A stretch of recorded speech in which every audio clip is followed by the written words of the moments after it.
नमस्कार, मैं प्राची त्रिपाठी और आप देख रहे हैं न्यूज़ अड्डा। जो आज का ये वीडियो है, ये पूरी तरीके से सवालों से घिरा हुआ है। ऐसे सवाल जिसका जवाब सिर्फ मुझे ही नहीं, आपको भी देना है। तो चलिए शुरू करते हैं इस वीडियो। जो आज के टाइम पे जेनज़ी प्रोटेस्ट चल रहा है, क्या ये पूरी तरीके से गलत है? क्या किसी जगह के लीडर को उस पर्टिकुलर प्लेस से होना जरूरी है? या फिर क्या किसी यूनियन टेरिटरी को स्टेट बनाना चाहिए? ऐसे ही कुछ सवाल है उस जगह को लेकर जहां पर पिछले कई दिनों से लगातार प्रोटेस्ट चल रहा है। जी हाँ, मैं बात कर रही हूँ लद्दाख की, जहां पिछले कई दिनों से लगातार प्रोटेस्ट चलता आ रहा है और पिछले 24 सितंबर को तो ये प्रोटेस्ट आगजनी में बदल गया। आइए जानते हैं क्या है इस प्रोटेस्ट के पीछे की वजह और कैसे ये प्रोटेस्ट आगजनी में बदल गया। दरअसल बात है उस समय की जब धारा 370 को हटाया गया था और लद्दाख को यूनियन टेरिटरी घोषित किया गया था। उसमें लद्दाख से वादा किया गया था कि लद्दाख को आने वाले समय में 6 शेड्यूल दिया जाएगा और अब लद्दाख उसी चीज की डिमांड लगातार कई दिनों से कर रहा है, पर केंद्र सरकार उन्हें शेड्यूल 6 देने से इनकार कर रही है। कुछ दिन पहले तक तो लद्दाख की डिमांड सिर्फ 6 शेड्यूल की थी, लेकिन अब फिलहाल में लद्दाख की डिमांड 6 शेड्यूल के साथ साथ एक स्टेट बनाने की भी है। ऐसा क्यों? क्योंकि केंद्र सरकार से जब लद्दाख ने डिमांड किया 6 शेड्यूल देने के लिए उन्हें, तो केंद्र सरकार ने कहा कि 6 शेड्यूल यूनियन टेरिटरीज को नहीं दिया जाता है, वो स्टेट्स को दिया जाता है। तो फिर लद्दाख वालों ने कहा कि चलिए ठीक है, आप लद्दाख को स्टेट बना दीजिए, फिर हमें 6 शेड्यूल दीजिए। लेकिन वो लोग 6 शेड्यूल आखिर मांग क्यों रहे? तो सबसे पहले जानते हैं 6 शेड्यूल के अंदर आता क्या है। 6 शेड्यूल के अंदर ये आता है कि ऐसा एरिया जहाँ पे ट्राइबल्स ज्यादा रहते हैं उसको 6 शेड्यूल दिया जाएगा, या फिर ऐसा एरिया जिसको सेफ्टी और सिक्योरिटी की ज्यादा जरूरत है उस जगह को 6 शेड्यूल प्रोवाइड किया जाएगा। और इसी की डिमांड लद्दाख कर रहा है। दरअसल इसकी डिमांड लद्दाख इसलिए कर रहा है क्योंकि जो लद्दाख का एरिया है उसकी जो बाउंड्री है वो चाइना के साइड से आती है और चाइना कभी भी उस पर पर्टिकुलर अपना हमला बोल सकता है। और साथ ही साथ जो लद्दाख का इकोलॉजिकल सिस्टम है वो भी बहुत ही गंभीर है। वहाँ की संस्कृति, वहाँ का कल्चर, ये सब की स्थिति भी बहुत गंभीर है।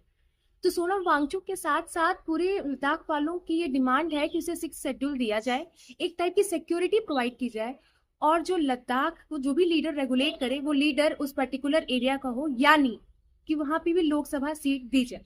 उनका मानना है कि अगर जो लद्दाख में रूल कर रहा है वो लीडर उसी एरिया से होगा तो वो उनकी प्रॉब्लम्स को समझेगा, उसकी प्रॉब्लम्स के तह तक जाएगा और उसके सॉल्यूशन को बेस्ट से बेस्ट तरीके में प्रेजेंट करेगा और साथ ही साथ हर तरीके से सोच करके तभी कोई एक सोल्यूशन रखेगा। क्या ये उनकी डिमांड गलत है? आई डोंट थिंक सो, क्योंकि अगर वो लीडर उस जगह से नहीं होगा तो वो कैसे जानेगा कि उनकी क्या प्रॉब्लम है, किस लेवल तक की प्रॉब्लम है और क्या सोल्यूशन लेना चाहिए। क्या दिल्ली से रूल पास करके यूनियन टेरिटरी लद्दाख की जितनी भी प्रॉब्लम्स हैं उसका सोल्यूशन सही तरीके से निकाल सकता है? इसके चलते केंद्र सरकार एनएसए के तहत एक्टिविस्ट सोनम वांगचुक को अरेस्ट करवाती है, ये कहकर कि एक्टिविस्ट सोनम वांगचुक लद्दाख की यूथ को गलत तरीके से भड़का रहे हैं गलत डिमांड्स के लिए। जबकि अपने वीडियो में सोनम वांगचुक ने शेयर किया था कि ये जो आगजनी फैलाई गई है ये यूथ के अंदर का एंगर है जो बाहर निकला है, ये एक तरीके से जेनजीज रिवॉल्यूशन है जिसके तरफ से वो पूरी तरीके से अगेंस्ट में है।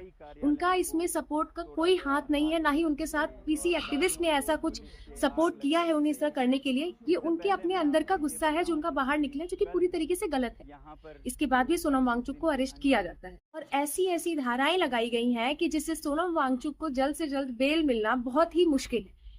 अब आप लोग बताइए कि यूथ को किस लेवल तक भड़काया जा सकता है कि वो इस तरह काम करे? 1, 2, 10, 12 यूथ को भड़काया जा सकता है, लेकिन यहाँ पे इतने सारे यूथ एक साथ मिलकर इस तरीके से प्रोटेस्ट कर रहे हैं, उसके पीछे का कोई तो रीजन होगा।